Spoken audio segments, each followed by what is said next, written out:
পাখি যদি পৃথিবী থেকে উড়ে চাঁদে যেতে চায় তবে সে কত সময় নেবে, কিংবা যদি তার লক্ষ্য হয় কোনো দূর গ্যালাক্সি? চলুন শুরু করা যাক এই জ্ঞানের মহাযাত্রা।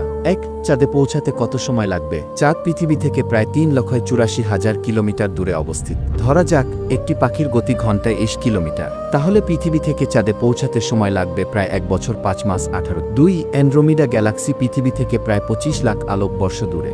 1 আলোকবর্ষ সমান প্রায় 9.46 ট্রিলিয়ন কিলোমিটার। যদি একটি পাখি একটানা ঘন্টায় 20 কিলোমিটার গতিতে উড়ে, তাহলে সেখানে পৌঁছাতে সময় লাগবে প্রায় 90 কুইন্টিলিয়ন বছর। আর এখন কমেন্টে লিখে জানাও, তুমি হলে কোনো গ্রহ বা গ্যালাক্সিতে যেতে চাইতে।